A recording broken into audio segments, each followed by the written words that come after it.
Welcome to Black Health Matters. I'm Darryl Armistead, your host. This episode is a Zoom recording of Howard University group session led by Dr. Clive Callender. And they emphasize the fact that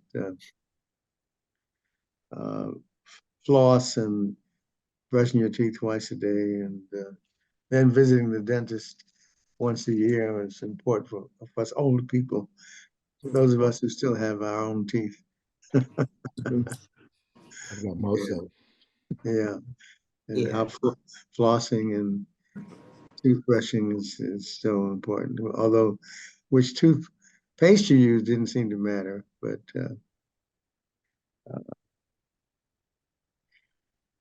well, nowadays, most people have dentures, so they don't.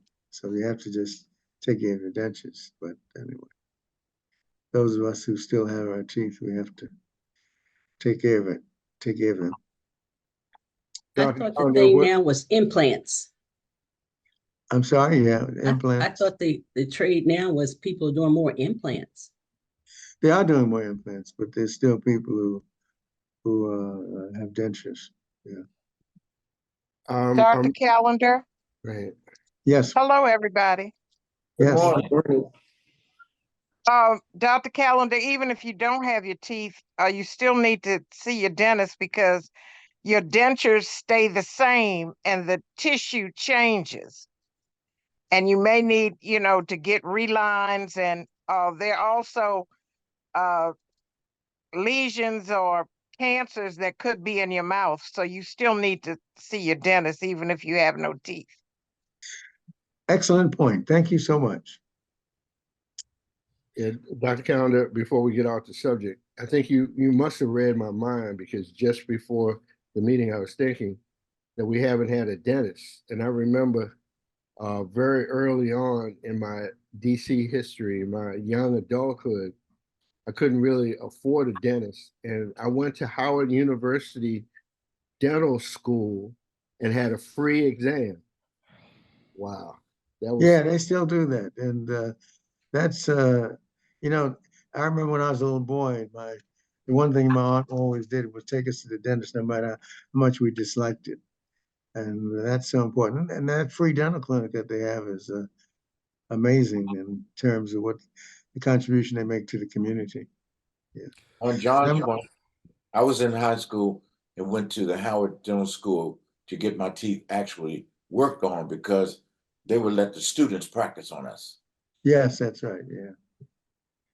Yeah. Over the last year, I got an implant and a crown at a dental school, and reduced the cost from a regular dentist would have charged me $6,000, and at the dental school, it was only $1,200.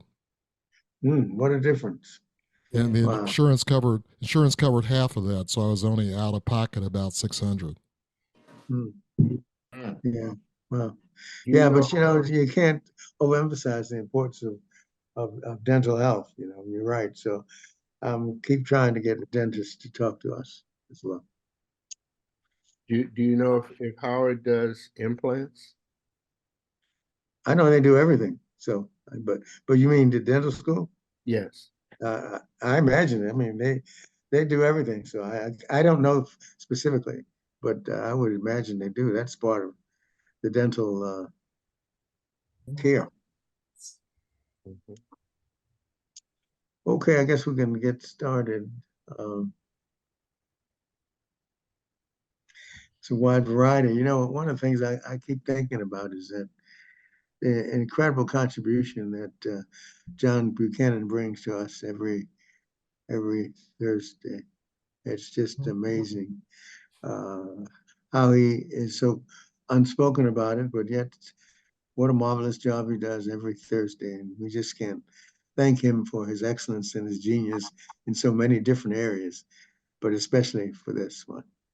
So hats off to John Buchanan. Here's the clap. Thank you. Oh yeah, Black History Month. This is an interesting recognition that president of Howard University Hospital, they pointed out the many contributions that Black people have made through the years. And, looking through that laundry list, refrigeration system, automatic elevator doors. Can you imagine without any of this? Refrigeration, wow. Automatic elevator doors, woo, my goodness. The wrench, home camera security system. The super soaker, potato chips. Well, that's not healthy, but how many of us eat potato chips but don't tell anybody about it? The automatic safety brake, and then of course the AC heating system, and then of course the way that we get across town with that marvelous system that helps us get to where we're going, that a Black woman devised. So that there's so many ways in which that sometimes we've taken it for granted. Then of course she mentions many of our Black medical people, especially Charles Drew, LaSalle Fall, and many others, Dr. Cornwell and Patricia Bath. People don't recognize that the cataracts and the whole process of that was begun by Patricia Bath, actually. She was the first African American woman to hold a patent, and she was quite a lady. She died several years ago after surgery, but she was quite an important person. Then, of course, Dr. Cornwell and his efforts with trauma and going to the community and educating the community about trying to keep us from killing ourselves. Of course, we haven't succeeded because we're still killing ourselves. But anyway, and then of course, Dr. LaSalle Fall with his cancer work. Yeah, so. And there's MOTAP in the house.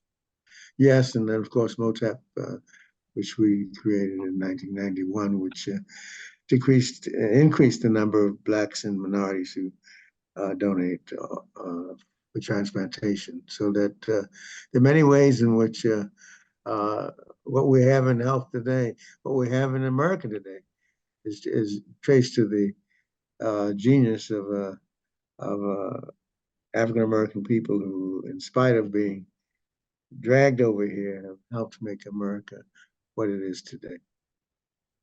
Any other comments, other Blacks that you want to mention that we haven't mentioned?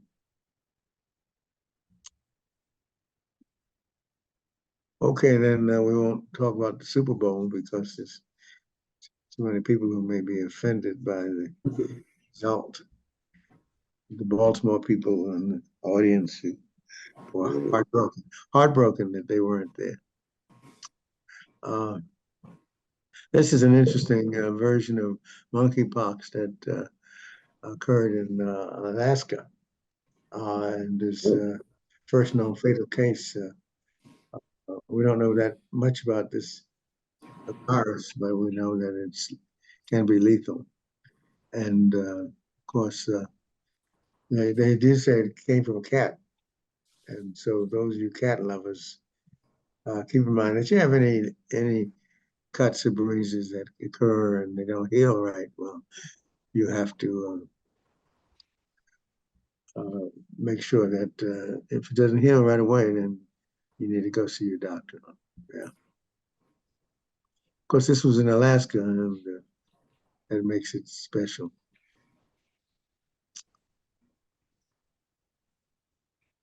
Well, we just talked about it, and hopefully it'll stay in Alaska. And of course,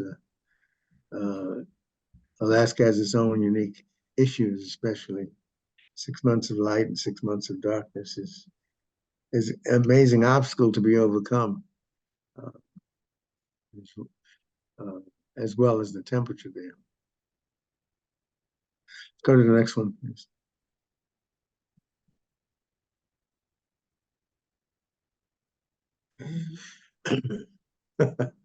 Is it safe to assess if you have heart disease? I think Darryl talked about the healthiness of having sex and how it's important because it does keep you alive, and that but that it can exacerbate some conditions, but it's healthy and safe to engage in sexual activity. Of course, if when you have sex, you start having chest pain, and that means that you need to see your doctor and get your cardiac situation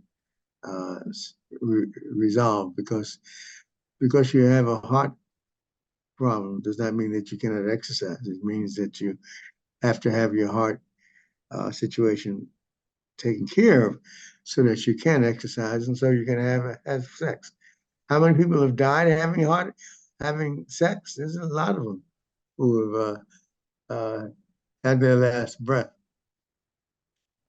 as they had their orgasm. And so, yeah, it is true that less than 1% of heart attacks occur during sexual activity, but it does occur. One of my best friends died having sex with his wife. So it's not having sex with other than your girlfriend or wife, but having sex with whoever you have sex with. And so, but if you get chest pain during sex, then you need to have that worked up because just like any other exercise, it can stress your heart.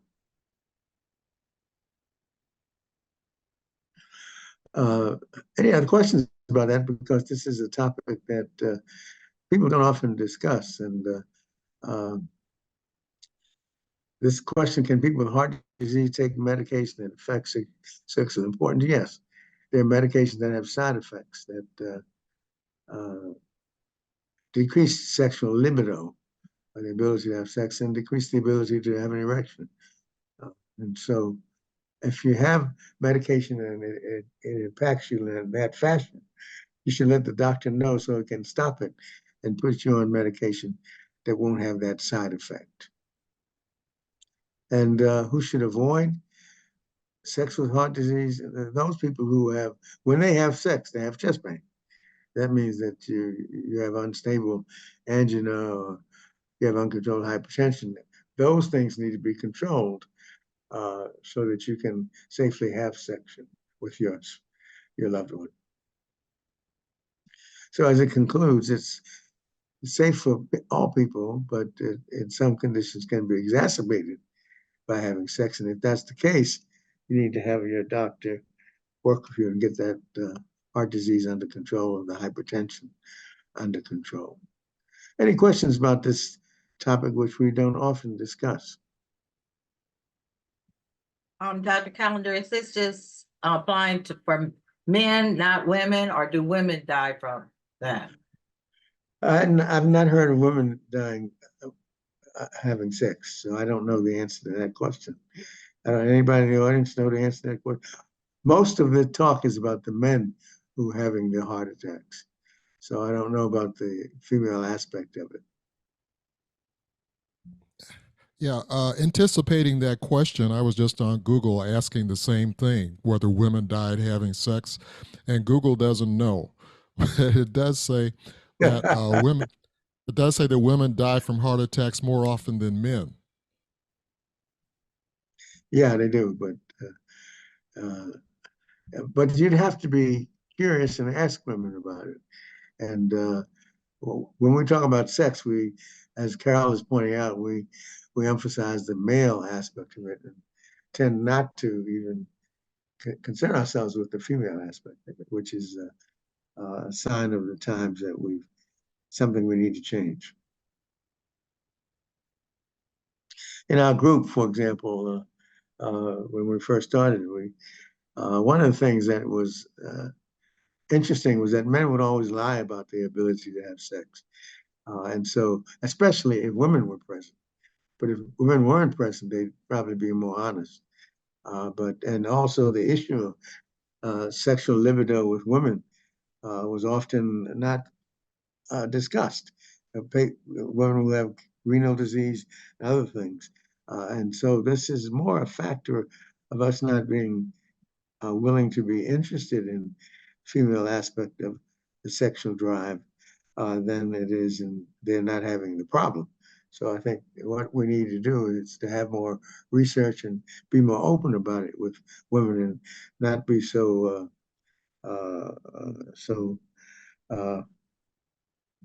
insensitive to the fact that sexual issues regard men and women alike. Any other comments or concerns relative to sexual activity? Yeah, I've heard of more men dying. I've never heard of a woman dying. But women, when they get around each other, they're a lot of times they're free and they talk about it. But I didn't think men ever talked about sex around each other. What? No, I mean, except for lies and bragging, but they don't ever do they tell the truth ever? No. Not in my experience. They always lie. If you have good friends, you get honest with your really close friends, though, because as you get older, you find that we share similar experiences with sex. That's interesting. I'd never discussed any sexual activity with anyone, male or female. Well, actually, it'd be a good thing for men to share what it's like as an aging male with their sons, so it doesn't take them by surprise 20 years later. That's easy for you to say because you don't have sons, but I don't think, like Very Dr. easy. Callender say, men just don't talk. Oh, we do especially talk. To their sons. Oh, I said we talk, but the problem is that what we say isn't necessarily accurate often. One thing that they could talk about would be the different types of erectile dysfunction medicine that's out on the market, and they could share that with each other, maybe. They aren't going to share that. It's on TV. It's on TV. Just like the They aren't going to share it. different all these different pads that women have. This, it's all on TV. All of it's on TV. They had been advertising Viagra for 10 years now. But it's on TV, not in real life. Yeah. And so what happens is one man might say to the other, have you tried Viagra or Cialis? Or, they talk about different types of medicine. They do that. Yeah. That's interesting. Although, go ahead, Darryl. Yeah, Abraham and Sarah, they conceived when they were in great old age without any Viagra. But like one real good comment for to share with sons and daughters is that the mind is the greatest source of your libido than anything in the world, and that's what you cultivate. You stay away from things like pornography and sex toys, because that breaks the mind and body link. And so if you want to keep your sex drive and your mind as strong as possible, avoid pornography and sex toys. Any other sage advice? I had a question about this new wave therapy. I hear it on the radio advertised for ED as a treatment. Have you heard about that wave therapy? No, I haven't. Darryl, you heard about that? It's TV. It's sort of like a sonogram, I think, but supposed to increase the blood flow, things like that. Correct blocked blood vessels. Yeah. I'm not aware of it. Yeah. My husband just mentioned to me that he had heard of that too. On But TV. it's on TV as well as radio, he said, but he isn't going to talk about it. Good morning, everyone. Dr. Callender, going back to the cause of death in reference to heart attack and sexual thing, my comment is that when they write up the cause of death and reading the book about B. Smith and her dementia, it was mentioned, they talked about research in there as well. And they says that when the cause of death is written up, it will say, okay, she had a heart attack, but it won't say that she had dementia. So it's also talk about the ladies and the heart attack thing related to sex.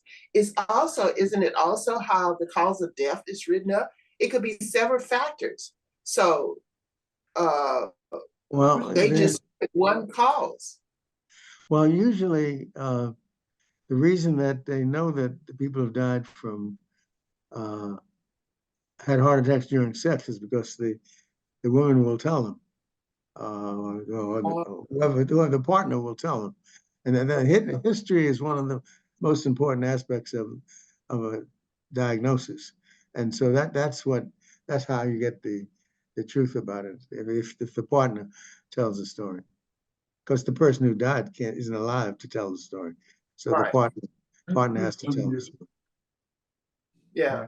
And that would make a difference. That's how the diagnosis would be made, because the partner would indicate, hey, we're having sex and he just stopped. Okay.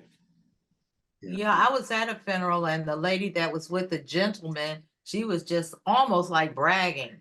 I was with him when he died, and looking at her real strange.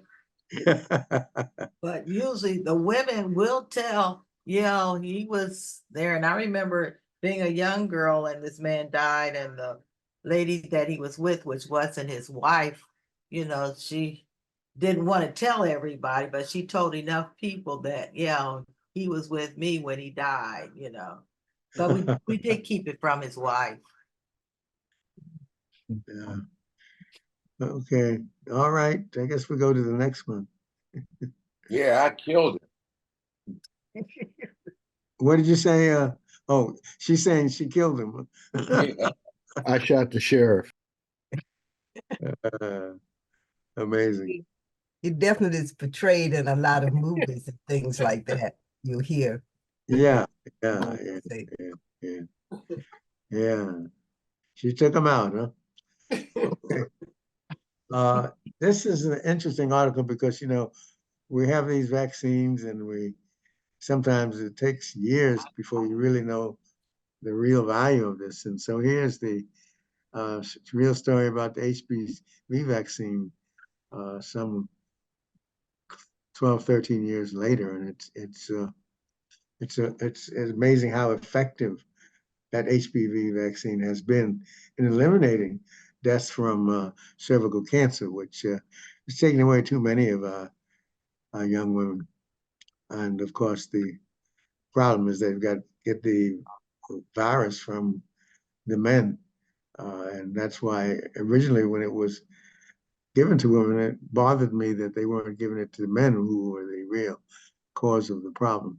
But this is a study that looked at the rate of cancer for 100,000 person years with data. And they had 447,000 women that they talked about. So these are a number of cases, although it doesn't really help with the African American population, but it does demonstrate that the vaccine is very effective in preventing cervical cancer from human papillomavirus. And that's good to know. And it's good to keep in mind as you send your kids to school to make sure that they get the HPV vaccine. Because I've had a number of friends whose wives died from cervical cancer. And and all of them were young, under 40. So So this is good news that even if you receive only one dose, and the recommendation was 3 doses, still they had great results. Dr. Callender, is this a an ounce of prevention kind of a thing? It's a pound of cure? Vaccines are always an ounce of prevention, absolutely, especially HPV, which prevents the death from cervical cancer, as well as head and neck cancer, but mostly because of cervical cancer, which is killing so many young women. CDC recommends that boys and girls get the HPV vaccine between ages of 11 and 12. So we hear a lot about girls getting the vaccine, but boys should get it too.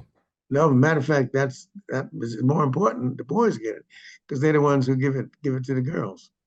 So that's what used to bother me, is that they're giving it to the girls. But although it's nice to give it to the girls too, because you want to prevent them from getting cervical cancer. But the guys are the real villains in this case, because the virus is coming from the men, and so the men really need it more than, well, both need it. But it's important that as Darryl said, that the men get the vaccine so they don't spread it. Okay, let's go to the next one. Now this is something that is startling, that we're having so much syphilis now, especially in the face of other sexually transmitted diseases being flat or decreasing. And why are we having this rise in syphilis while gonorrhea and the other sexually transmitted diseases are decreasing? And I'm not sure we know why. Gonorrhea and chlamydia are common, but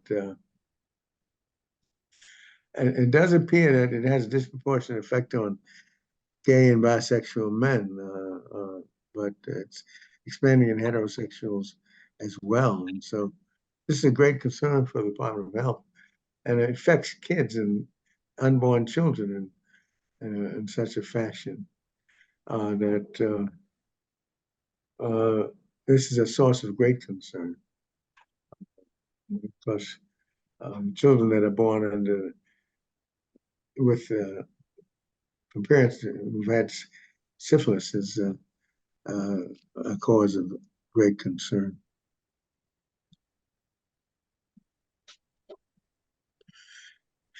American Indian and Alaskan Natives have the highest rate. That's an interesting aspect.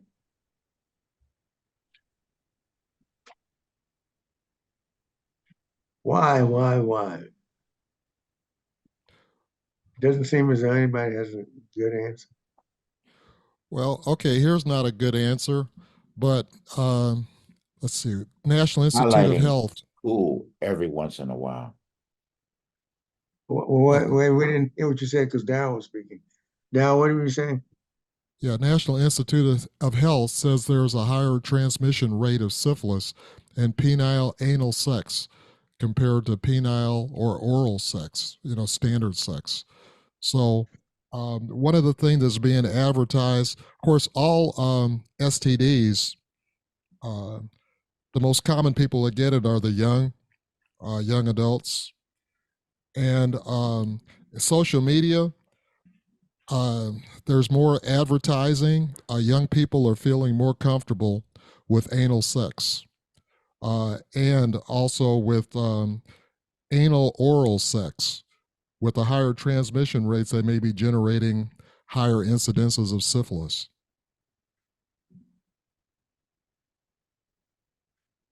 Any other comments on this interesting article that is distressing us all? John, you were saying something, but we couldn't hear you. John Tatum? Oh, I don't have anything to say. Oh, okay. Let's go to the next one then. Well, cheese, yogurt, and dairy recall in certain states. Listeria contamination cause death. And these are they have listed the recalls. They haven't, I don't see here where they have been recalled from, the states they have been recalled from.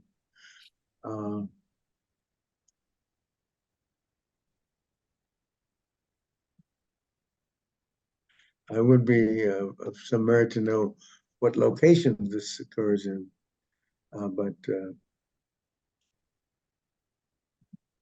I don't see that anywhere. But it tells you about it says from 11 states have been infected. That's the bacteria that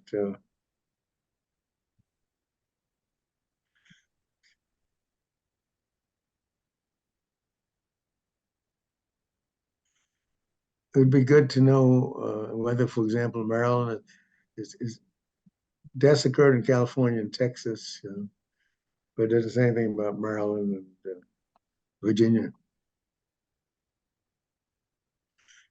It does tell you about the cheeses. And Hawaii was involved as also. When they mention recalls on television, they usually tell you what states that that these companies have shipped to. So Yeah. Well, it looks like Maryland and Virginia have not been involved, or New York City either. Except for the fact, I think, Doc, that Trader Joe's is a local store in DC. Well, I don't know if it's in DC, but nearby Maryland, they have Trader Joe's. Yeah. Virginia too. Okay, let's go to the next one.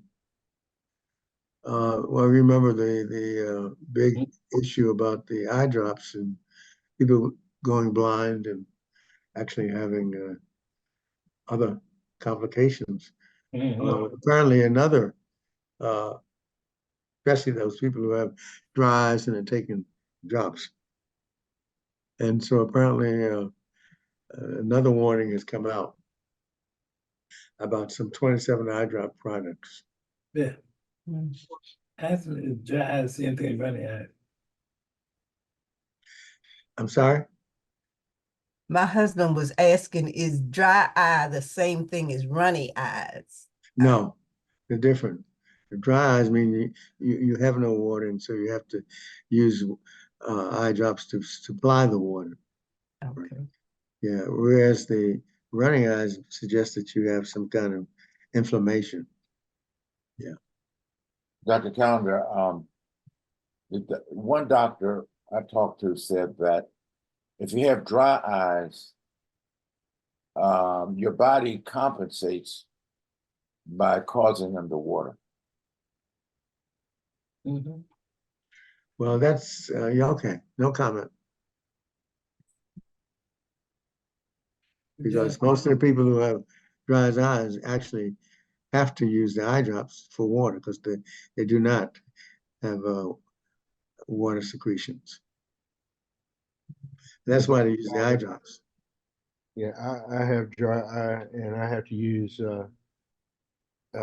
drops 2 in each eye twice a day. And when I went to the eye doctor yesterday for my exam, they asked, what drops are you using? So they're pretty much aware that there are issues. But these are refreshed tears. These are recommended by my doctor at least. Okay. Yeah. John Buchanan, is a possibility that swimming in chlorinated water could cause your dry eyes? I use goggles, and so I keep the water out of my eyes. But here's the thing: I use defog.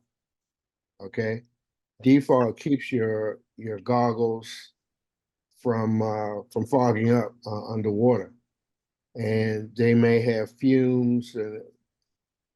Sometimes water leaks into the mask, and so there is a possibility of that. But I've had dry eyes for many years, even before I even started swimming. So what's the solution for watery eyes? Yeah, that depends on what's causing it. I mean, because that could be a result of inflammation, which needs to be addressed by the eye doctor.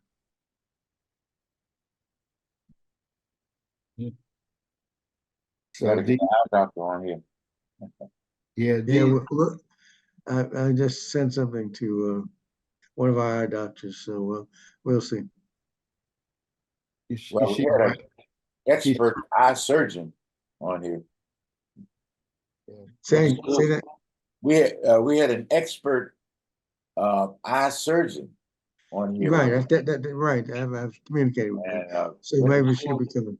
Yeah, went to school with John, and also a musician of extraordinary. Yeah, Bill Hurd. But if you look at this list, CVS, Rite Aid, Target, Walmart, really be careful. All right. Huge number. This is go ahead. I used to use Visine all the time, but when I started hearing about the drops may be causing problems, I stopped using it. But my doctor now prescribes eye drops.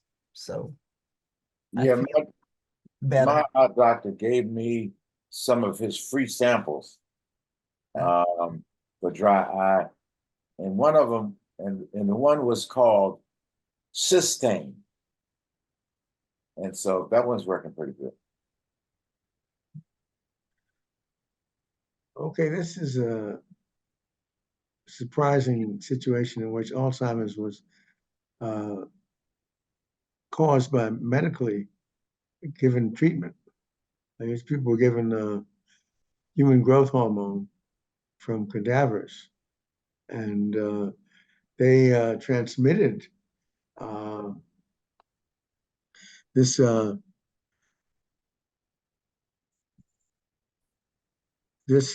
amyloid beta that actually is thought to be the cause of Alzheimer's. And so they have 5 cases in which the human growth hormone was contaminated with this amyloid beta protein. And this wound up producing Alzheimer's. And so these are the only cases we know of where the Alzheimer's is actually produced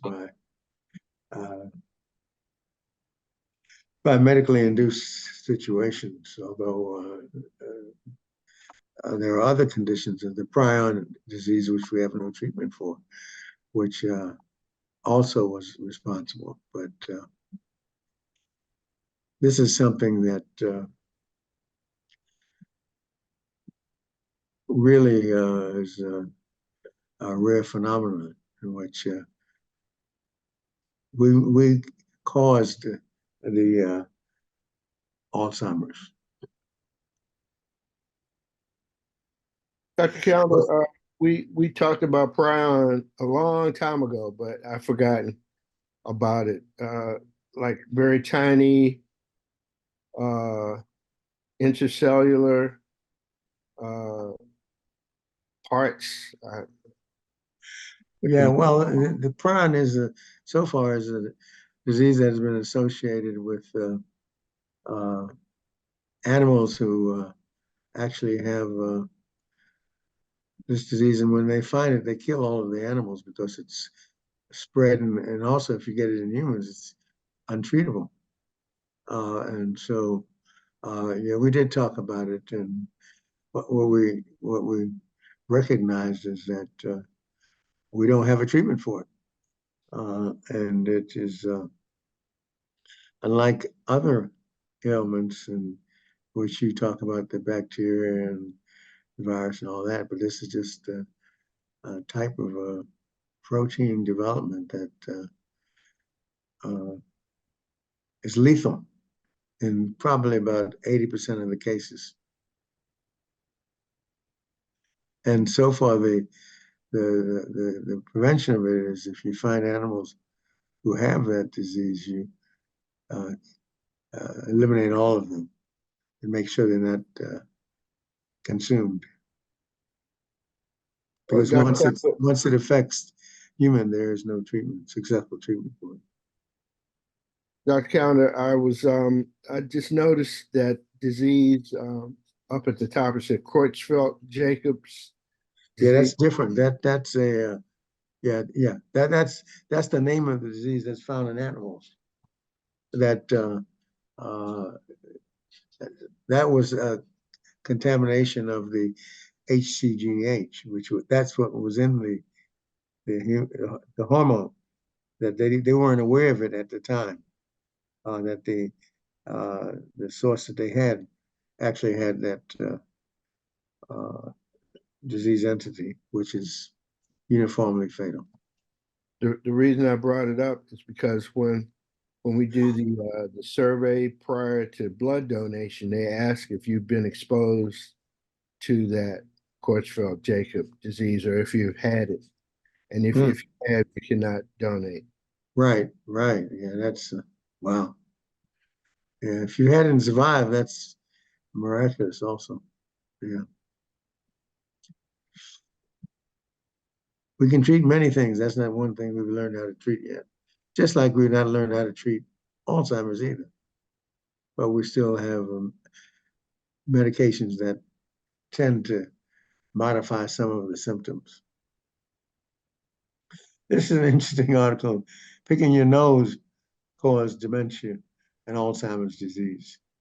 And this article takes a look at that and recognizes that the data does not identify that as the cause of Alzheimer's. Of course, it is clear that if you have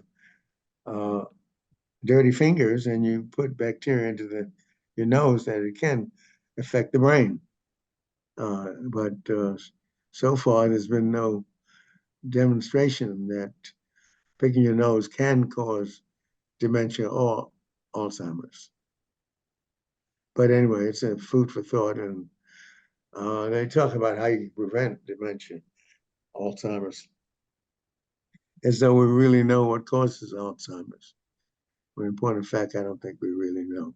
But I think it's good that they emphasize the things that we've talked about before: regular exercise, challenging your mind, prevent injuries, be smoke-free, control your blood pressure, managing diabetes, get good sleep, 7 to 9 hours, and eat more vegetables and fruits. And although it doesn't recommend picking your nose, but it recommends washing your hands thoroughly so that you don't put the bacteria into your nose, which can go into the brain. Any other comments on this? Nose picking is something that is very common. Okay, I couldn't have, this was just too good to pass up. But of course, you know, the main reason why people pick their nose is to get rid of boogers. And boogers is dried mucus. And so if you've got a mucus problem, if you solve your mucus problem, then you don't pick your nose and you could possibly avoid one cause of Alzheimer's. So one common reason of excess secretion of mucus is dairy. Ingestion of dairy products will increase your body's production of mucus. So that's one thing you could do. But of course, if you have allergies, you know, fix your allergy problems. Try to avoid the antihistamines, which can negatively impact your blood pressure and your heart health. Yeah, so try to avoid secreting the mucus, and you won't pick your nose. This is funny. If Chris was here, he would have a field day on this. I'm a nose picker. And Darryl, you're right. It comes from boogers. You know, I have drainage, I have asthma, and the sprays, you know, it causes the drippage. He would just love this article. It has my name all over it. Except there's no evidence that it causes Alzheimer's. Good. But there's evidence that it's a lot of fun to talk about boogers. I don't know. Okay, let's go to the next one. I My can't sex help. and now boogers. What's left? I can't help but think about the broadcaster. You know, the broadcaster whose name is Booger. That is crazy that he would keep that nickname.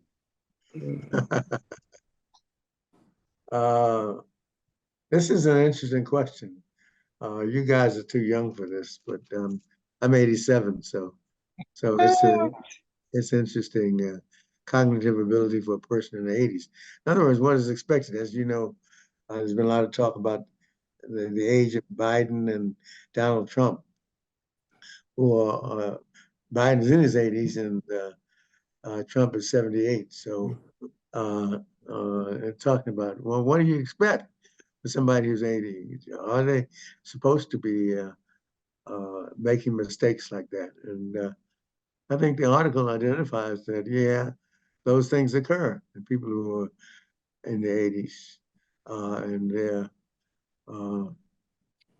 so it's not surprising when those things occur. But the question is, does that mean that you're not fit to be the president? That's the real question that nobody has actually addressed, because I don't know if anybody knows. But it's clear, though, that as you age, your cognitive abilities about some aspects decrease, and some aspects it increases, because many people are pretty much aware that as you age, you become wiser. So that's one aspect of mental cognition that does increase. But the ability to be efficient about some other things and being forgetful and some other things still goes along with the aging process. And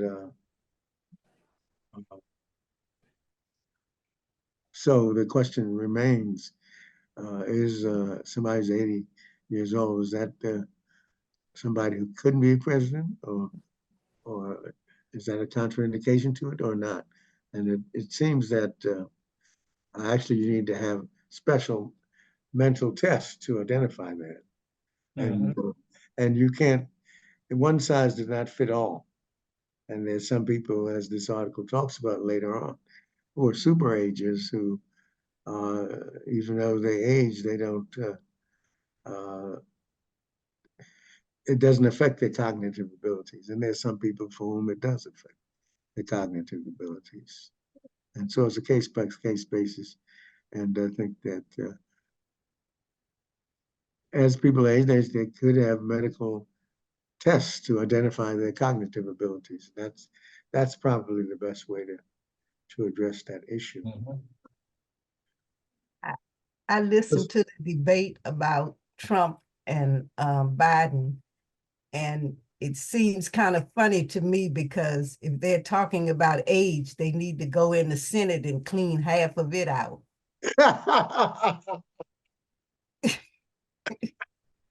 You're right. Just as old or older. Yeah, that's right. Yeah.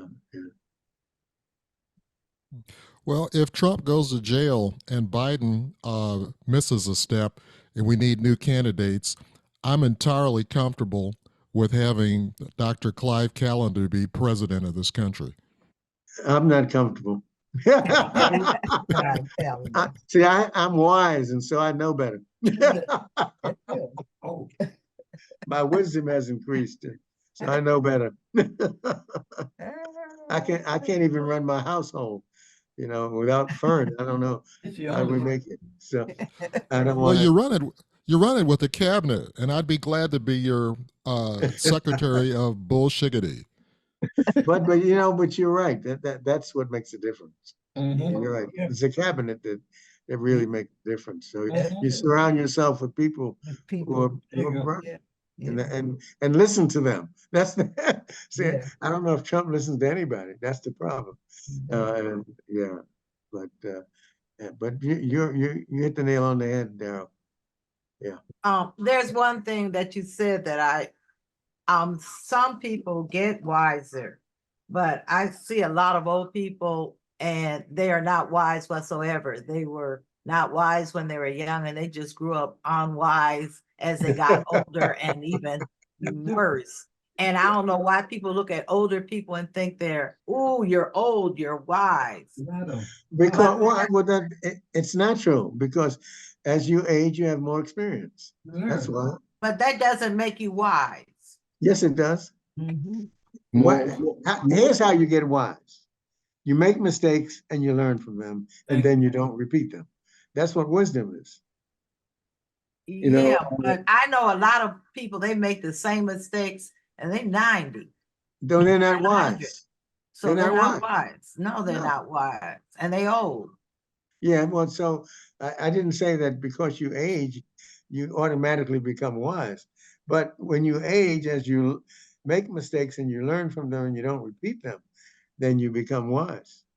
But you're right. If you age and you make same mistakes over and over again, you clearly are not wise.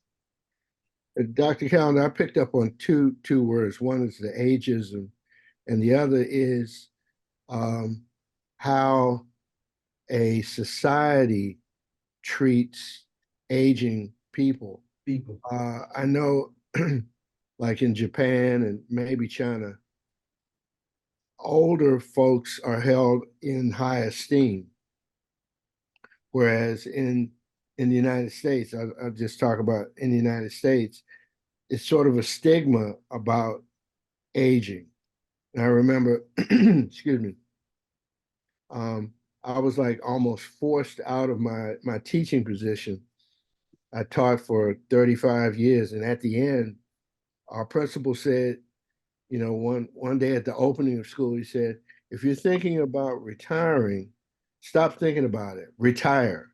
And you know, that is a financial issue there because at my salary, I finally reached six figures after 35 years of teaching.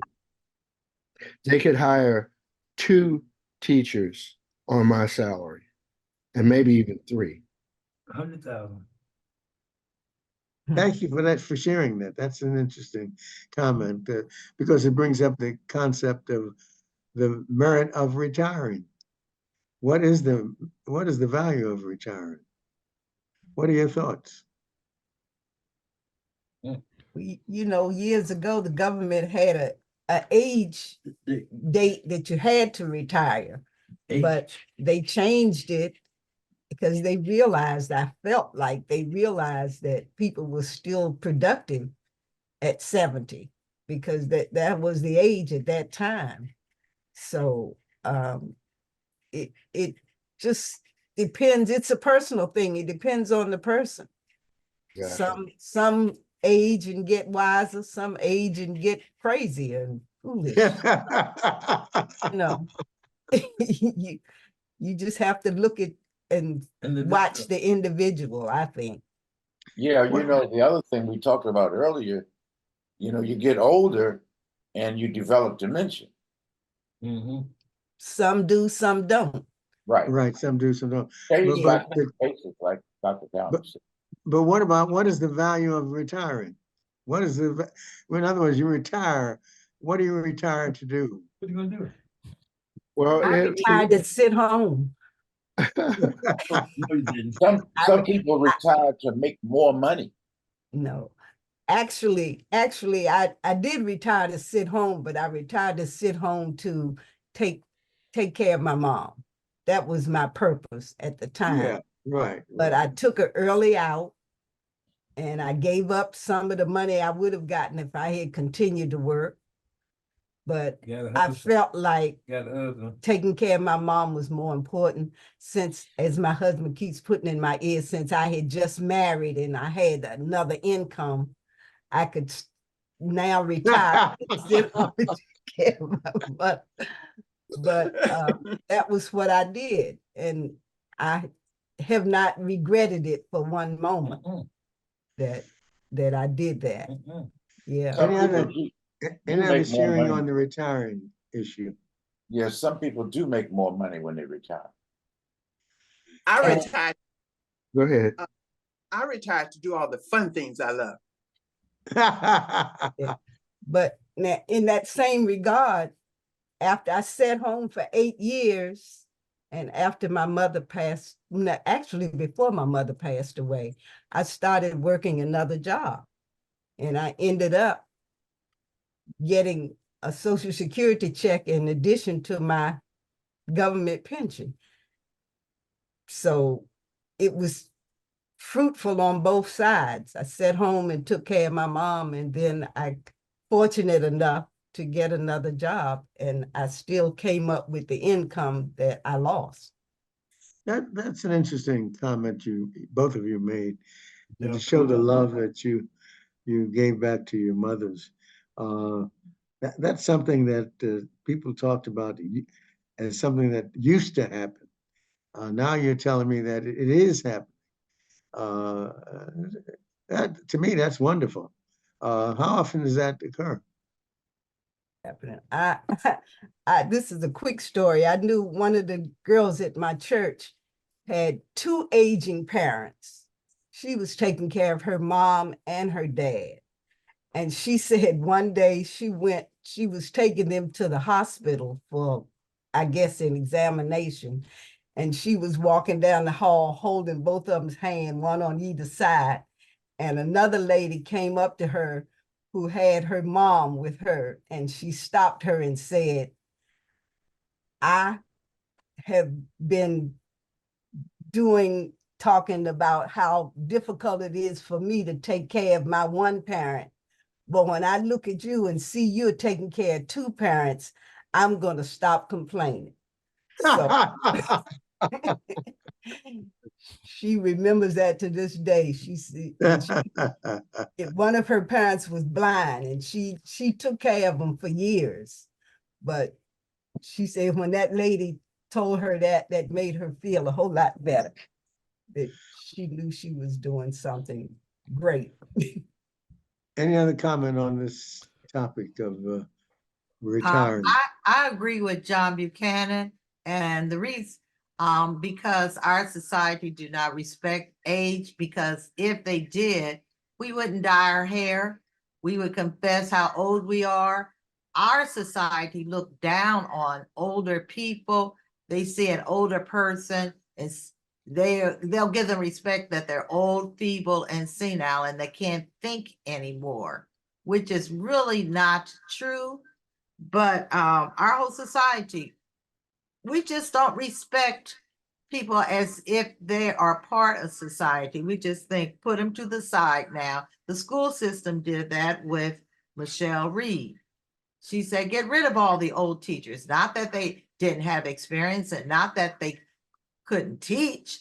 It was just get rid of them because they're old and useless. Throw them out. Our society, the government, everything. If you're old, throw them out because they're no longer good and vital for our society. As far as when I retired really because I woke somebody up. But the energy that I have as far as teaching or working, I just substituted with other things in life to do. Some people volunteer. I continue teaching my grandchildren and all, but getting in different activities, groups, whether you're volunteering or what, seniors, when they continue to be active, whatever they do, whether they're earning money, most of the time, senior citizens have to, I got several friends that after they retired, they had to go back to work because that income is not enough. No one tells you that you're going to live on less than half of what you're earning now. And of course, they give senior citizens discount, but the majority, unless you got a side job, like John Buchanan, he retired, but he still had his gigs on the side to supplement that salary. Think about senior citizens that have nothing to supplement. John and I both, we still working on the outside, supplementing the salary that they gave us for retirement. Unless you do that, a lot of times senior citizens just have to go back to work, if nothing but being a receptionist or a greeter or something to subsidize that income that is not enough to live on. John Buchanan, you had a comment? I wanted to react to your question, Dr. Callender, about what you would do in retirement. And for me, the answer is bucket list. Okay. I have a bucket list. I wanna travel. I want to see other parts of the world. And I intend on doing that this summer. I'm going to go to Asia for the first time. I'm going to, I think it's Asia. I'm going to the Philippines in July. And of course, it's scuba diving, but it'll be, bucket list. I also want to go to Africa. Those are things that I dreamt about, from being a child. I mean, if you are retiring and you can't do those things, I kind of feel sorry for you. But for me, I mean, I want to see the pyramids, things like that. I've been across the United States, but even to Hawaii, but I want to see the rest of the world. Bucket list. Any other comments on the retiring question? John Buchanan, yours take money. Think about the average senior citizens that doesn't have a money to go to New York on that bus, that dollar bus, and the medicines and etc. Our society are not friendly to senior citizens whatsoever. Okay, we've heard except for giving us discount. We've heard your perspective. Let's hear some others. Dr. Callender? Yes. I didn't retire. My parents became ill and I stopped working, and I took care of my parents for many years. But I still felt that I wanted to contribute. But after my parents had passed away, I couldn't find anybody to hire me. I would sound, there are a lot of things that hinder you when you go to try and find a job. One of them is they tell you don't go back past 10 years. But I had a gap of 12 years. And, they ask you, what happened in that 12 years. They take that as a bad thing, that your resume goes back so far, rather than a good thing. I have lots of knowledge and lots of experience, and I would have made a very good employee because I'm steady, punctual, understand, a lot better than I did when I was young and crazy. But you're not valued for the experience that you do have, and you're penalized. I was penalized for taking those years off to care for my parents, but that was, something that I had to do because I love my parents and they did for me, and I felt it was my duty to do for them, like I had seen them do for their parents. So it's, you just play the cards that you're dealt. It's just how I look at it. Any other perspectives? Yeah, Dr. Also, there's some people on this group session who are making more money now than they were when they were working. I can name them, but I'm not going to embarrass y'all. Good. Any other comments that people want to make? Yeah, we retire for different reasons. And oftentimes, and in this conversation too, we talked about our parents. And I know with my mom and dad, as they aged, it took a lot. My sisters and I would always say, they raised us. Now we're raising them. And I remember my dad got a little dementia, and she would call me at work. Daddy's gone out for a walk. And I'm on the phone at work. Dad, you can't go out. Dad, you have to stay in. Daddy, I'll take you out later. And these are the things that you do really to help them continue their lives. And when it was dealing with my parents, I had siblings. And then later, before I retired, it was my husband. He had health issues, and then trying to maintain that steady pace on a job. And he had retired a year before me. Then I found it necessary to retire to help him. And it all worked out because that time together, we were able to do more things than if I had worked. And then soon after I retired, he needed another transplant. And it allowed his life to be extended. And my time with him was extended. But to say after retirement, and some people do this, you got to find that other job or find that niche. So many things happen in life after retirement that you wouldn't be able to deal with other family issues and that sort of thing. It's not a matter of, well, let me see if I can take off from work, or let me see if I can help you with this or that. And that retirement gives you the freedom to do those things. But also while you're working, you have to do the business, do the job, put yourself in a position to get that extra money, because that's what it's take, money or stability, I guess I should say, to allow you to sit home and to help that family member as well as help yourselves. Retirement has so many different facets to it. And some people can't retire. They just like to work. I'm not one of those. I retired at a good time, and it allowed me to help not only my husband, but family members. The recent situation with my sister and friend dying, if I just didn't happen to live near, I wouldn't have the ability to extend his time. So retirement can be good, but as we all are saying, it takes a financial hit if you can't afford to just retire and sit home and do that. Any other final comment before we move to another subject? It's been interesting to hear the different perspectives about retirement. Any single person want to make another comment before we move on?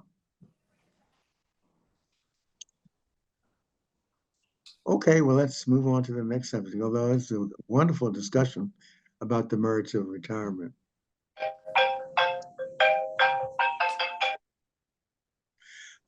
This is actually a repeat of something we did last time, but this is so important to be sure that everybody is aware that the mistakes that were made 5 to 10 years ago, it was said that you don't need to get PSAs anymore, particularly Black people.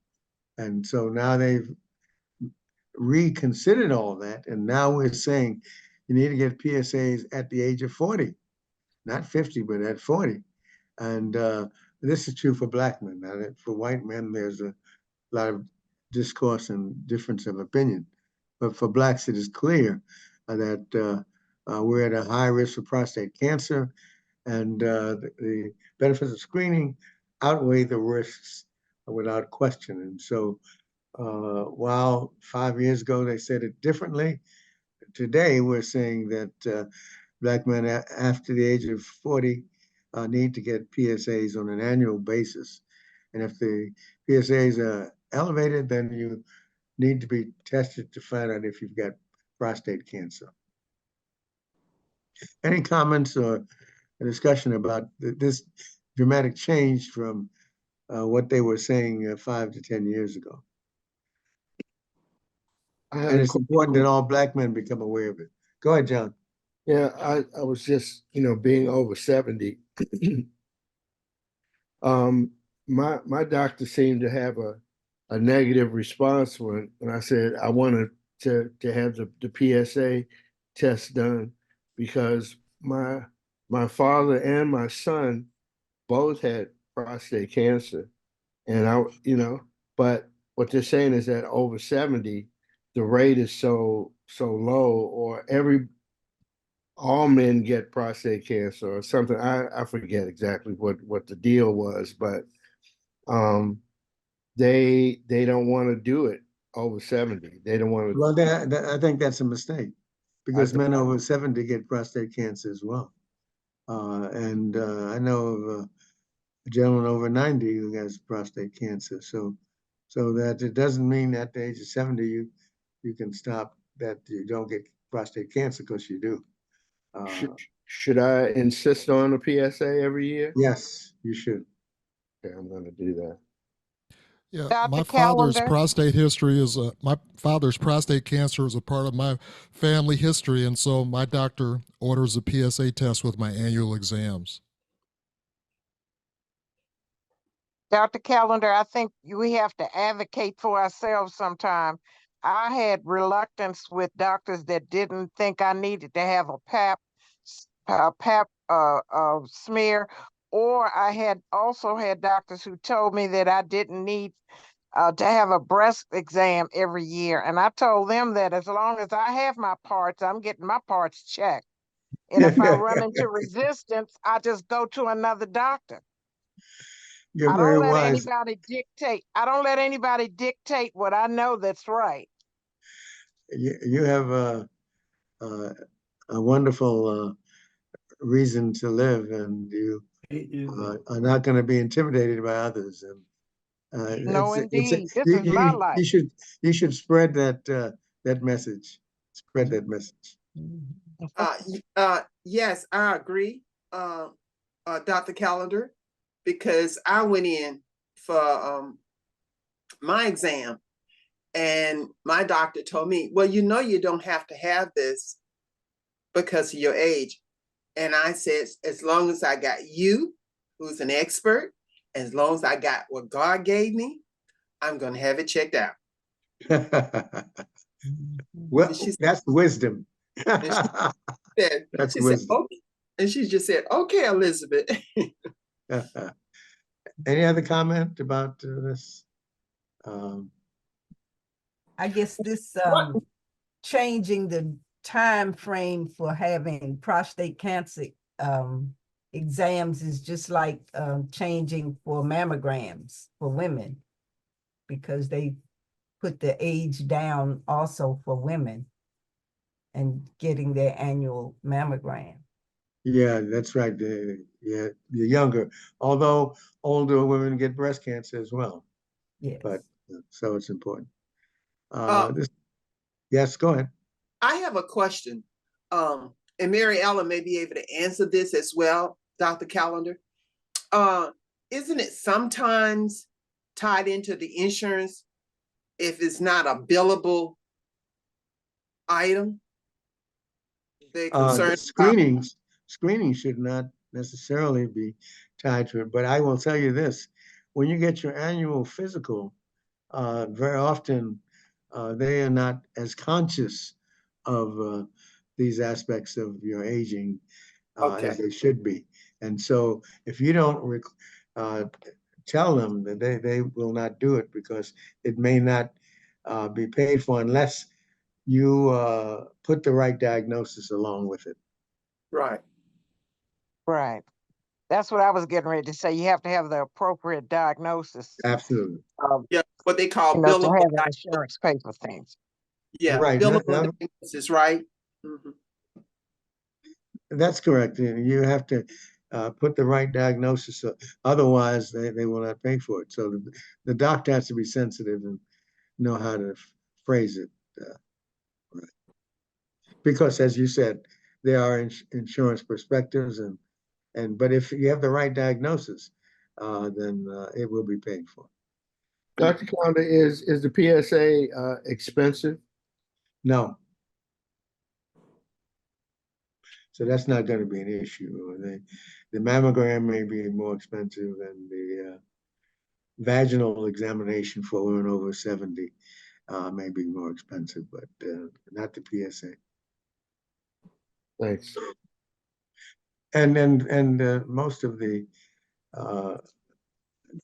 physician knows how to code appropriately so that it would be covered by insurance. Now, this is an article that talks about improving fitness is linked to 35% lower risk of prostate cancer. And what bothers me is that this is in Sweden. And I don't know how many black men they have in Sweden, but I'm not sure that that's necessarily the case in the United States. But anyway, it's food for thought because it's important to be physically active and exercise anyway. So it's something you should do. Well, Dr. Callender, this article helped me. I'm going to show it to my husband so he can know why I want him to cut the grass and manicure the lawn. Well, it's good exercise. Those activities are good exercise. Although I've never done either of them, but I do my exercise differently, but I do it every morning. Okay.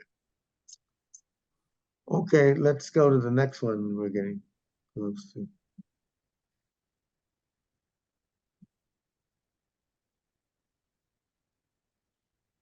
This is an interesting article that talks about how to address probably the number one issue for people of color, and that's their blood pressure. And I think number one is one of the most important things of all. And that is do your own blood pressure monitoring and do it at home. Because when you go to the doctor's office, the pressures may cause your pressure to rise. So if you take your blood pressure at home and document it and record it, and then go to the doctor and show him that you recorded it, I think that's a very important thing. So I think everyone should have a sphygmomanometer or a blood pressure monitoring at home. I think that is underemphasized, but this article appropriately makes it number one. Then number two, make appropriate lifestyle changes, which means the things that Darryl and others have talked about in terms of eating right and exercising and all those things. Meditation and all of those things, good lifestyle, and eat healthy foods. We've talked about healthy foods all the time. Unhealthy alcohol use, that's an interesting way of putting it, because, for an alcoholic, any alcohol is unhealthy. Medications to reach blood pressure goals, and then monitor it and make sure that you reach those goals. Because if you don't reach them, what's the point of taking the blood pressure medicine? Because if you don't reach it, then the blood pressure complications will kill you. Heart disease, stroke, and all of those things, consequences of not reaching your blood pressure goals. Watch your salt. We know that we as people of color are more sensitive to salt, and so the reason to keep the salt level low is important. And then know your cholesterol level, and be sure that they get the cholesterol level on you when you get your physical, your annual physical, so you know whether your good cholesterol or your bad cholesterol are what they are and what to do about them, and whether you need to take medications or not. And then number 8 he has, which is something that many of us can't do, but sleeping 7 to 9 hours a night is something that is very important. And you remember we had the John Buchanan's musician friend who's a psychologist who talked to us about the fact that there are sleep psychologists who can help us get a good night's rest. And it's something that many of us have not done. I remember my teacher, LaSalle Fall, I don't think he slept longer than 5 hours any night, but that's still not healthy. So these are the 8 things that they think that are important. Any comments about these 8 factors? Lucille Perez, my goodness. Welcome, Lucille. What a shock to see you here. Welcome. This is Dr. Lucille Perez is joining us. I'm glad to see you. Thank you, Dr. Callender, and I appreciate what you shared last week on Howard University Radio in terms of healthcare, and it was outstanding. And if that is available to everybody, I hope they will get an opportunity to listen to this great dynamic transplant surgeon, Dr. Clive Callender. I was so proud.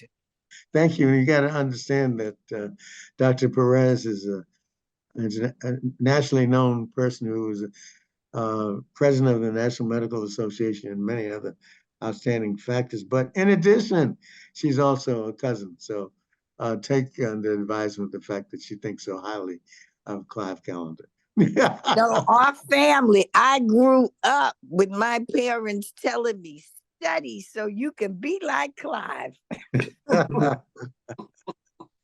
Okay, thank you, Lucy. Well, the video is actually available on YouTube for people to see and hear what we talk about. And it's a pleasant surprise, though, to see you. I didn't realize you were with us last week. Yeah.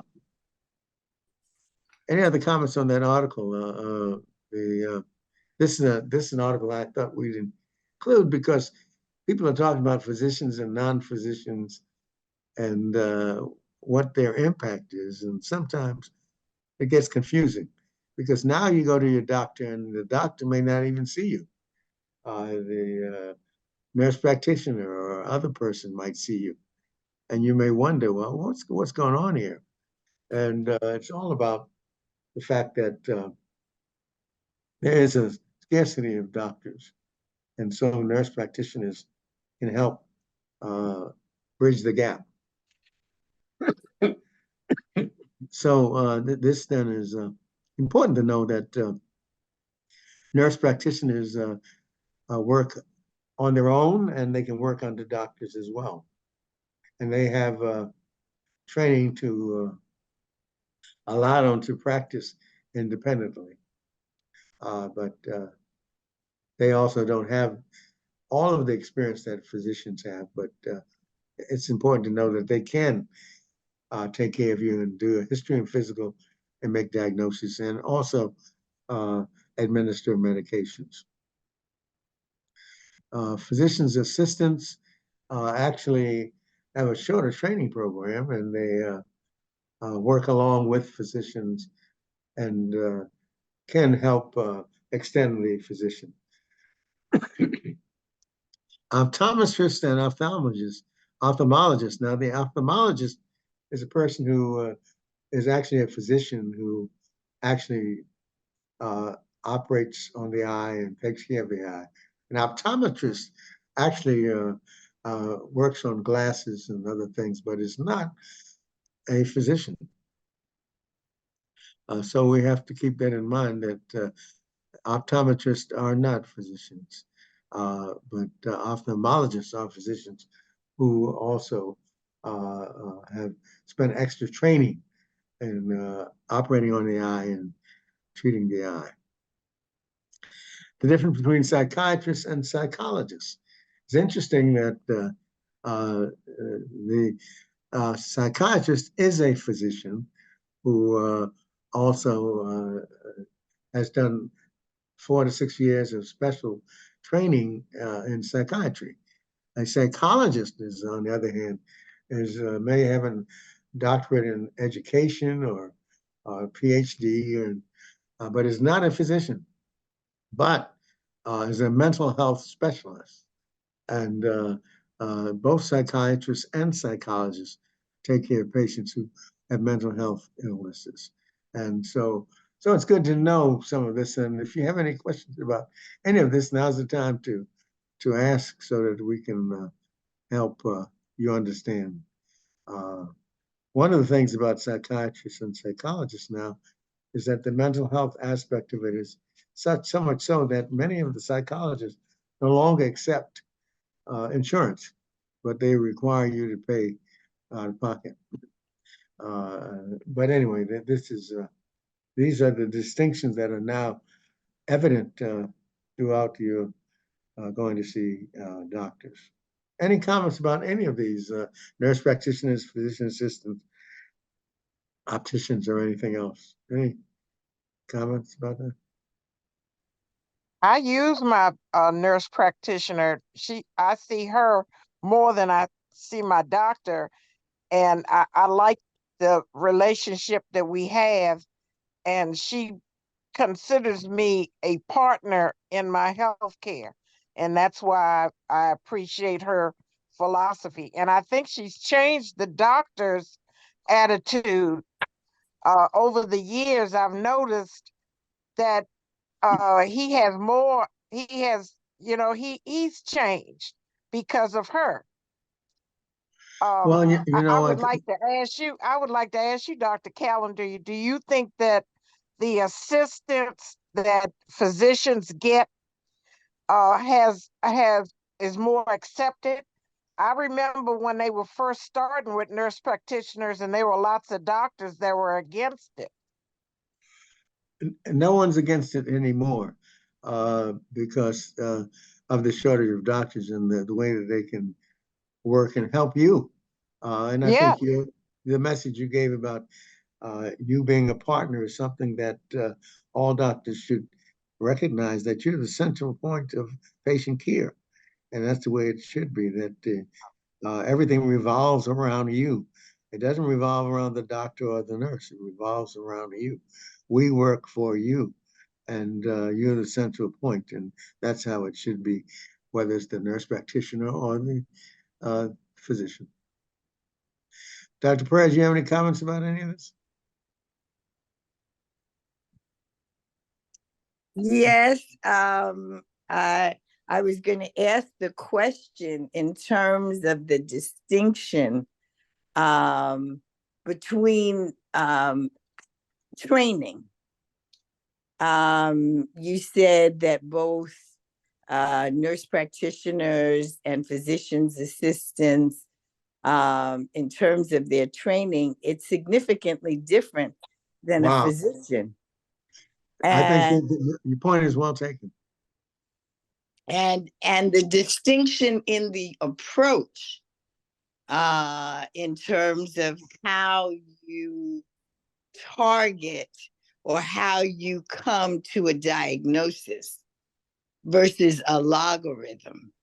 And I think it's an important distinction. Yes, we do need more physicians, but why isn't our attention directed towards more physicians than our attention placed on an alternative?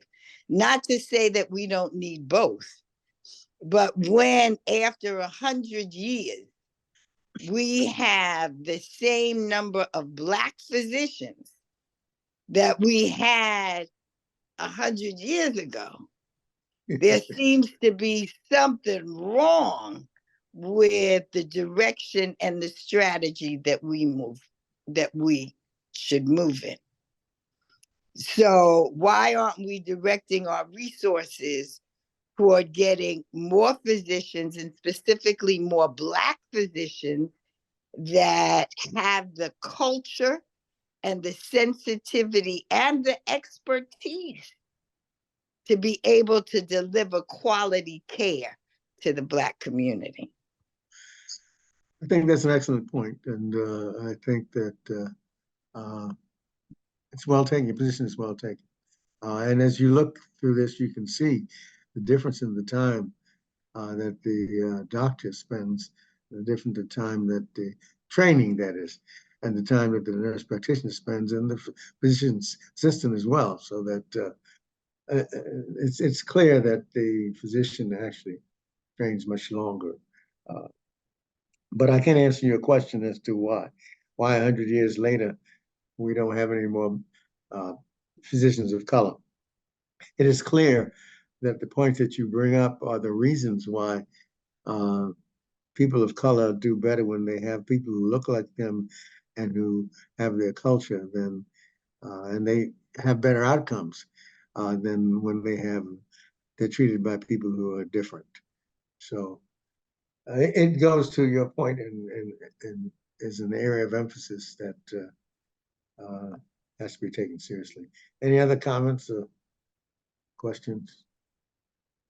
Dr. Callender on the ophthalmologist and And the et cetera. optician? Usually when we go to an office, which one are we seeing? You know, Usually get you your see eyes. first you see the ophthalmologist. He then gives you a prescription.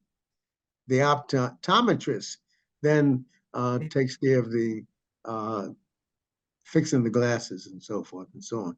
So it's the ophthalmologist who actually has more of the training and is one who actually takes care of the eye and actually can be operating on the eye. And the optometrist is more of a person who actually takes care of the glasses. Okay, so that's not the same thing as the psychiatrist and the psychologist, because I'm just looking at the derivatives of the names. Okay, okay. In terms of the optometrist and ophthalmologist, in terms of the psychiatrist and psychologist, remember Dr. Robinson, for example, was an EDD. His doctorate was in education. So he's not an MD. So the difference, if you're a psychiatrist, that means you're an MD, medical doctor. Whereas the psychologist can have a doctorate in psychology, can have a doctorate in philosophy, could have a doctorate in education. And they don't have the long-term training that the psychiatrist has. They both have abilities to give prescriptions, but the physician has more experience with medications than the psychologist, but they both are mental health experts. Does that answer your question? Not quite. Okay, an ophthalmologist has a doctorate degree, but a psychologist doesn't, right? And that is correct. And they both end with LOGISTS, which in the Latin, derivative doesn't mean anything. Okay. LOGY means study of. Right. Well, so that the optometrist is not a physician and the psychologist is not a physician. But in terms of dealing with mental health, whether you have a psychologist or a psychiatrist, is something that may or may not make a difference to you. One of the things that many of us knew Dr. Robinson, who was an outstanding psychologist and who actually had an extensive knowledge of almost everything. And he was a great doctor, and he recognized that administering medications was part of what he did, as well as listening to you, and often felt that the better way of taking care of mental health issues revolved in listening to the patients and having them talk and communicate, even more so than administering medications. So that for the psychiatrists and psychologists, I think they're both good at taking care of mental health. For the optometrist, that person is really specialized in prescriptions, taking care of glasses, whereas the ophthalmologist is a physician who is taking care of the eyes as well and also prescribes glasses. Dr. Callender? Yes. I was always used to be confused, but I want to make sure I understand now. The optician is a technician, but they can also give you eye exams. They could, sure, they could, but they're not physicians. Right, but they're not physicians. Right, they're not physicians, so they can't operate. But they do give you, they can check your eyes. But I found out from my doctor that once I got a diagnosis well, once I got over 65, he recommended that you see the medical doctor because you may have medical issues that the optician would not be able to address. So I make sure that I get my exam from the ophthalmologist and I just take my prescription to be filled to the optician. Well, that's the way it should be anyway. Yes, sir. Okay, thank you. But I Okay, think it's important that you point that out because you pay for the physician. Don't pay for the physician. Don't pay for the platinum and get the silver. Not to say that one isn't experienced, but if you're paying top dollar, then you want the one that can provide the most extensive and comprehensive exam. You're worth it. Any other comment? Go ahead, Yes. Betty. I'm thinking back to when I first started wearing glasses. I started wearing glasses when I was in high school back in the 60s. And I'm thinking that maybe I got examined at school at first and they told me I needed glasses. And so they sent me to an optometrist. And they, like Mary Ellen said, they did some type of exam and gave me glasses. And for years, I mean years, that's all I did. And then one day I was talking to one of the girls that worked with me, and she was telling me about going to see an ophthalmologist.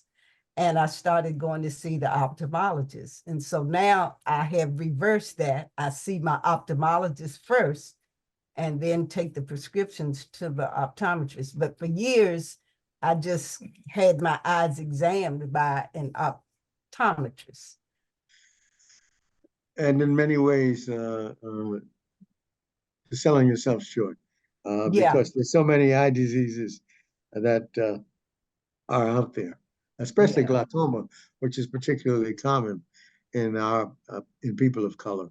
And that's what I do have now, glaucoma, but he monitors it. I go on a regular basis. Okay, I think that's it for today. We talked about so many different topics and we didn't complete all the articles we have, but it's been a great session and it's nice to have Dr. Perez with us. Any other new people on that we haven't? See, I see Zoom user. I don't know who that is, but anyway, we've had a great session and thank you for participating. Dr. Perez, did you want to say anything else to the group? Thank you for allowing me. I had some technical difficulties getting in, but I used to attend in person, I guess about a decade ago. Yeah. And this is the longest running group on such an important subject. And the quality of the conversation is so wonderful. And I'm so grateful to be a part and look forward to joining you again. Thank you very much. I really appreciate it. And so you guys have a good week. Dr. Callender, before you go, how can we get the talk that your cousin was talking about? You said it was on YouTube? Dr. Perez, were you talking about this session that we had last week? Yeah, not this session, but it's the drum. You were on the WHUR. WHUR. Oh, that I forgot about that. Oh, that was outside exciting to hear your voice.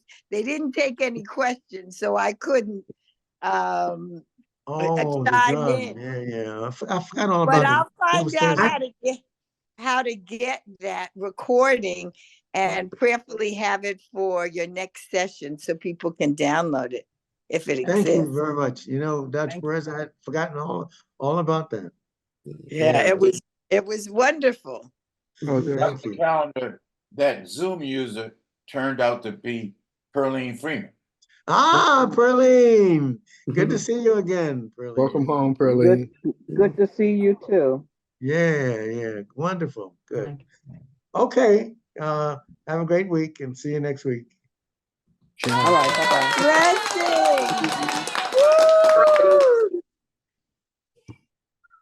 Carol, I've been dying to ask you, are you cold? Yo, our electric bill went up to $1,000, so we're conserving energy. And now it's stuck. We've had energy people here, furnace people, everything, trying to figure out why our energy bill is so high. So John's not cold, but I don't know why this morning I'm freezing. But anyway, we I am can. cold. Degrees I'm outside. cold. You cold, honey? Well, Yeah, I'll put you a blanket. Yeah, I got blood thinner too, so that compounds the problem. So we walking around here like Eskimos, but I don't want to pay another $1,000 bill. I don't know what it is. We've had the meter man. We might even get solar panels. Cut down all the trees. I don't know what to do. I think we I had a problem with the water going up like that. I had a water bill that came to me like that. Almost made me almost have a heart attack.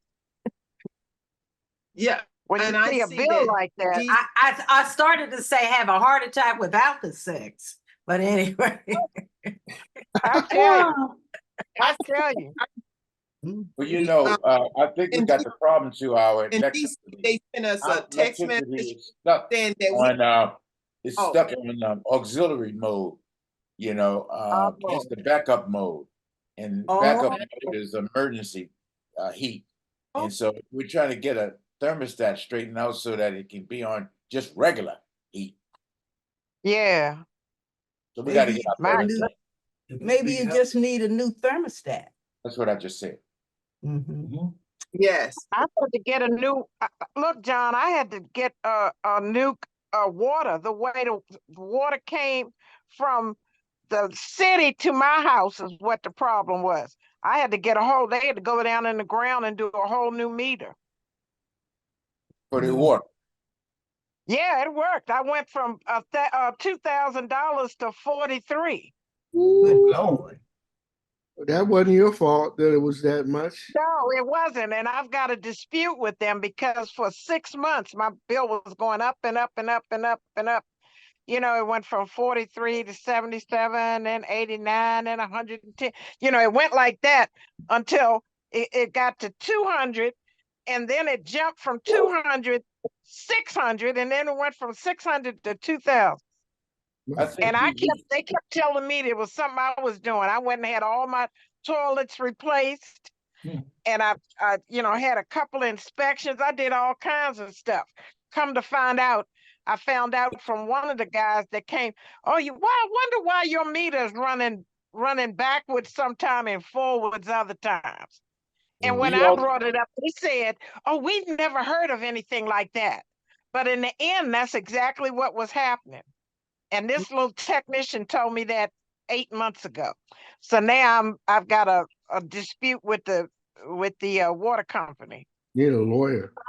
It has all been paid for. You know how when you pay your water, they got that little thing that says you can donate to, you can donate to the water fund to help people. Well, yeah. I was able to use that to pay that $2,000 bill. So they took care of that. But all the rest of them I had paid. So now I'm waiting to hear, what happened. You think that anybody think the utility companies are playing games? Oh yeah. And if I hadn't have said nothing, or I hadn't insisted something was wrong, and see, they're lucky that I'm not suing them for the 3 toilets that I replaced. I would. And all the rest of that. I just want them to give me back what I paid for these last 17 months that my bill kept going up and up and up. I got one person in this house and my bill shouldn't be that high. Anything over $43. Like that. What'd you say? Anything over $43, I would sue them for. Oh, well, that's what I'm trying to do. That's what I'm trying to do. But I'm just saying, I'm not replacing them for the, I guess $600 that I paid replacing toilets, and then the inside of toilets, and having 2 plumbers come in and do inspections all around and outside and inside my house. I'm not suing them for that, but I definitely gonna sue them for everything over $43. All right, y'all But have it's a good crazy. week. I'll see you next week. Yeah. In 2 days, by Monday, I want to talk to you. I'll see what you come up with, okay? You go home and think about it. Give John a blanket, Carol. Okay, I'm gonna get it for him. Give John a blanket. Karen, are you drinking lots of hot stuff? Yeah. Well, you I wouldn't. I'm always afraid to use heaters, little portable heaters, because they're so easy to catch fire and stuff like that. So putting on more clothes is a lot safer. The guy told us that using those little portable heaters is causing the electricity to go up higher. Right. Yeah, That's what I'm. I gotta why do. Yeah, I gotta do something with my plants on the back porch. I guess I just throw them away because can't afford to keep them warm. Carol, if you can find that picture of your plants, put it up. It was up. I don't know, my whole thing. I gotta start all over again with this thing. You guys want to go? So Yeah. Okay, guys, I'll see you all next week. I got a mission I have to take care of. Get ready to go out. That means I tell you, life gets in the way. That means you're a missionary when you say that. You have a mission. Yeah, I have a mission. Secret agent. Not quite. All right. All right, see you, Ben. Bye-bye. Bye. Bye. Elizabeth.